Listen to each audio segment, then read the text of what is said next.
ITS 방송을 사랑하시는 시청자 여러분 안녕하셨습니까? 아멘. 4월이 이제 거의 다 지나가고 있네요.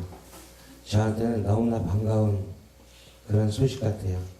4월 한 달 너무 고생을 했더니 가뜩이나 제가 뭐 자주 시청하셔서 보시는 분들은 이렇게 서 있으니까 잘 모르겠지만 제가 반쪽을 못 쓰는 반신불수 상태예요. 근데 그런 몸에다가 또 차가 와서 들이받고 웬여 목사가 와서 두드러 패서 발이 그리가 질렀나. 자, 어제 한 달 내내 그 고생을 하다가 이제 조금 살만하니까 또 어제도 또 비가 와서 또 온몸이 지끈지끈 쑤시기 시작하네요. 그 때린 그 여목사는 뒤에서 뭘 먹으면서 아주 팔짝팔짝 뛰면서 또 좋아갖고 죽으려고 그래요. 저런 분들은 참 어떻게 누가 와서 좀 그 정제를 안 하시나. 오늘은 제가 함께 나눌 메시지를 우리가 사랑이라는 게 어떤 건가라는 걸 한번 생각을 해봤어요. 그 중에 우리 이 그리스도인들이 이야기하는 기독교의 사랑은 어떤 것인가라는 생각을 해봤습니다. 세상에서 얘기하고 실천하고 있는 보편적으로 생각하고 있는 사랑이 성경에서 말씀하고 있는 사랑과 어떤 것일까요? 어떤 차이가 있을까요? 많은 사람들이 기독교의 사랑을 세상의 사랑과 같다고 생각을 하십니다. 그러나 그 사랑은 형체는 같아도 엄밀히 말해서 완전히 다른 것입니다. 그 이유는 세상의 사랑은 누구나 다 할 수 있고 그 사랑은 환경과 사람에 의해 언제든지 변절될 수 있는 그러한 것이기 때문입니다. 그러나 기독교의 사랑은 하나님의 사랑을 체험하지 못한, 즉 거듭나지 못한 사람은 그 사랑을 할 수가 없습니다. 왜냐하면 그 사랑이 무엇인지 모르기 때문이죠.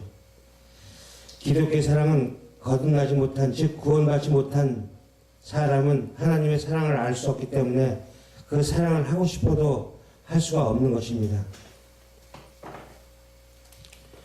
기독교의 사랑은 예수 그리스도입니다. 그 예수 그리스도의 생애와 십자가의 의미를 알지 못하고는 기독교의 사랑을 얘기할 수가 없습니다. 구원이라는 것은 예수 그리스도가 내 안에, 내가 예수 그리스도 안에 연합되는 것입니다. 그래야만 예수의 사랑이 내 안에 퍼져나가서 생명체가 되는 것입니다. 기독교의 사랑은 그래서 생명입니다. 생명이신 예수 그리스도를 전하는 것이 바로 사랑인 것입니다. 세상에서 사랑은 순간 배고픔과 추위를 잊게 해주지만 기독교의 사랑은 영원히 그 추위와 배고픔에서 벗어나게 했고 영원한 생명을 주는 것이 기독교의 사랑인 것입니다. 기독교의 사랑은 말씀입니다. 왜냐하면 예수 그리스도가 말씀으로 오셨기 때문입니다. 세상에 그 어떤 말씀 속에서도 살아가신 예수 그리스도를 만나지 못하면 아직 기독교의 사랑을 알지 못한다는 뜻입니다. 대표적인 예가 슈바이처와 간디라는 인물입니다. 여러분들 모두 다 아시겠죠? 그 슈바이처는 박사학위 5개를 버리고 평생을 선교에 몸담았던 그런 분입니다. 그런데 그분은 예수 그리스도를 하나님의 아들로 취급하지 않았습니다. 그저 이 세상의 훌륭한 성인으로만 취급을 했습니다. 요즘 여러분들이 얘기하는 이단인 어떤 여호와의 증인 아니면 이슬람, 그들이 지금 예수님 자체를 사람으로 얘기를 하죠. 그들에게는 성삼위일체가 없습니다. 같은 맥락에 그러한 것을 했기 때문에 결국은 그는 그리스도의 사랑이 무엇인지도 모르고 세상의 사랑을 하다가 그렇게 죽은 겁니다. 또한 인도의 신성이라고 불린 간디는 죽기 전까지 성경의 산상수훈을 매일 하루에 매 수십 번씩을 그렇게 봉독하던 사람이었습니다. 그 책을 세상의 도덕과 윤리를 봤기 때문에 그 속에서 예수 그리스도를 만나지 못하고 생을 마친 것입니다.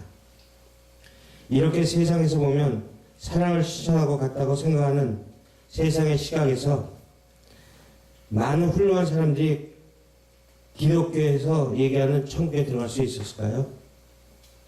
성경은 지식으로 습득해서 자신의 유식을 사람에게 자랑하는 책이 아닙니다. 부글 김용우 씨가 요한복음 강해를 들여다보면 성경을 지식으로 받아들였을 때 어떤 모습으로 기독교가 전해지는지를 보게 됩니다. 성경책은 책이 아니라 생명입니다. 그 생명의 근원이 예수 그리스도인 것입니다. 성경에서 살아계신 하나님을 만나지 못한다면 그는 사랑도 예수 그리스도도 기독교도 알지 못하는 것입니다. 그렇다면 예수 그리스도인들이 사랑은 어떻게 해야 될까요? 구원을 받은 이들이 자신이 죄인 중에 괴수이기 때문에 세상에 자기보다 못한 사람은 없습니다 라는 고백이 나와야 됩니다. 그렇기 때문에 시기와 질투나 교만이나 타인을 비방하는 책망을 할 수가 없습니다. 구원받은 이들은 오직 예수 그리스도의 뒤로 숨을 수밖에 없는 것입니다. 그래서 예수 그리스도의 영광만 형체만 나타나게 하는 것이 바로 구원받은 사람들인 것입니다. 지금 우리 그리스도인들의 모습은 어떠합니까? 하나님을 믿지 않는 이들에게 어떠한 소리를 듣고 있고 어떠한 대접을 받고 있습니까? 세상 사람들 속에서 그 하고 행하고 있는 그 사랑도 그들도 그들보다 못하고 진짜 사랑, 하나님의 사랑도 올바로 전하지 못하는 그런 실정입니다. 그리스도인들끼리 싸우고 비난하고 있습니다. 요즘 여러분들이 많이 하는 카카오 스토리나 아니면 페이스북 같은 그런 곳에서 정제되지 않은 정보들이 수없이 넘쳐나고 있습니다. 서로를 비난합니다. 내 생각이 옳다고 그렇게들 얘기합니다. 모두 틀렸습니다. 하나님만 옳습니다. 네. 지금은 마지막 때입니다. 모든 목회자들이 그렇게들 많이들 얘기를 하죠. 누가 적그리스도이고 누가 이단인가 중요한 것이 아니라 자신이 정말 구원을 받았는지 믿음 위에 올바로 섰는지 말씀을 사랑으로 그 사랑을 생명으로 살아내고 있는지 점검해야 할 때입니다. 성경은 주님이 오실 때 믿지 아니한 자들에게는 도적같이 오신다고 하였으나 믿는 자들에게는 그 시기를 말씀하셨습니다. 준비해야 합니다. 깨어 있어야 합니다. 우리의 사명은 하나님의 영광과 형체를 드러내는 일입니다. 제가 요즘 방송을 하면서 느낀 것은 방송도 나를 가리는 수건이 될 수 있는 것이구나 라는 그러한 생각을 한번 해봤습니다. 많은 사람이 은혜와 사랑에 취해 있습니다. 온통 주님의 사랑과 은혜만 이야기하고 있습니다. 한 번 구원은 영원하지 않습니다, 여러분. 신약 80군데에서 그것을 경고하고 있습니다. 구원은 신앙생활을 시작하는 사람이 받는 것이 아니라 믿음으로 신앙생활을 마치는 사람들이 구원을 받는 것입니다. 구원은 이렇게 가장 아름답게 마치는 그 순간에 내가 믿음으로 서 있는 자체가 구원을 받는 겁니다. 네. 중요한 교훈입니다. 많은 사람들이 시작은 하지만 마치지는 못합니다. 신약 성경에서는 시작하지만 마치지 못하는 사람들을 향한 경고들로 가득하고 있습니다. 믿음은 계속적인 신뢰와 순종의 관계입니다. 우리가 믿음을 지키는 한 하나님은 우리를 지켜주실 것입니다. 적그리스도나 이단이 믿는 이들에게 위험한 것이 되는 것은 말씀에 똑바로 서 있지 아니하고 자신의 마음을 지키지 못할 때 위험한 것입니다.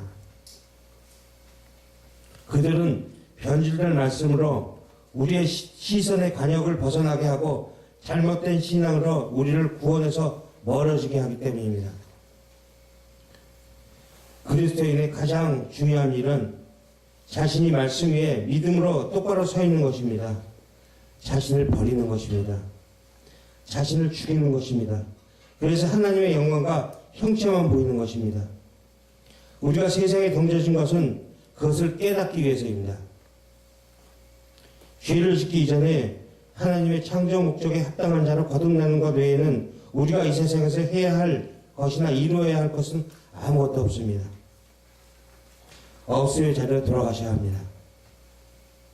그 업소의 자리를 하나님이 손수오셔서 채워주시는 것입니다. 이제 그리스도인들은 세상의 사랑이 아닌 기독교의 사랑을 하셔야 합니다.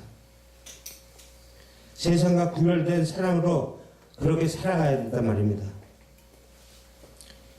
기독교는 세상에서 잘 먹고 잘 사는 종교가 아닙니다. 여러분들 작금에 예배당에 나가면 목회자들이 전부 상급 따지고 복복복 얘기하고 있습니다. 세상에 그런 나라가 천국이라면 그게 천국이겠습니까? 거기에도 잘 사는 놈, 못 사는 놈 구별되고 잘하는 놈, 못하는 놈 구별돼서 상상상 따진다면 그게 과연 하나님의 나라 천국이겠냐고요. 왜 엉뚱한 것에 그렇게 정신들을 팔려 있습니까? 몇 년 전 미국의 휴암이라는 스님이 이러한 책을 냈습니다. 우연히 제가 교보문고를 갖다가 제목이 하도 마음에 와서 쏙 닿아서 사서 읽은 적이 있는데 그 책이 뭐냐면 이 복에 환장한 불교인들아, 이러한 제목을 갖고 있던 책이었어요. 그 내용이 뭐냐면 너희들이 선생님 하며 따르는 그 부처는 수행과 고행을 통해서 모든 것을 버리고 그 비움의 상태에서 그 어떤 것을 찾으려고, 진리를 찾으려고 노력을 했는데 너희들은 그 선생이라고 부르는 그 부처가 버린 것들만 니들은 취하고 있구나.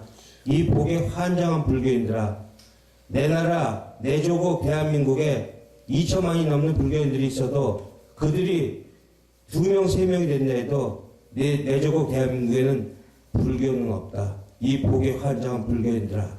이런 책을 쓰셨어요. 근데 그걸 딱 읽는 순간 갑자기 아이들 말 맞다가 따라쟁이가 하고 싶었어요. 누구한테? 지금 이 시대의 그리스도인들한테. 이 복에 환장한 그리스도인들아.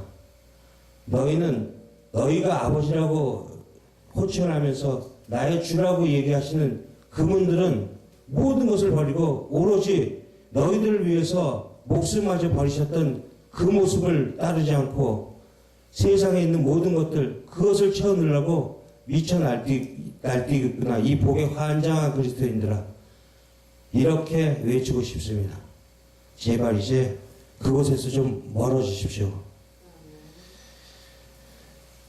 이제 구별된 삶을 살 때가 된 것 같습니다.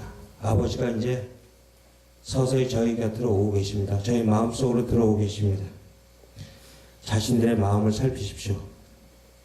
세상에서 자신들을 지켜주십시오. 적은 항상 우리들 마음속에 있습니다.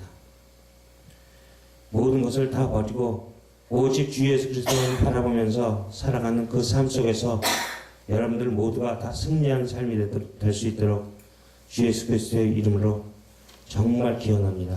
감사합니다. 박수로.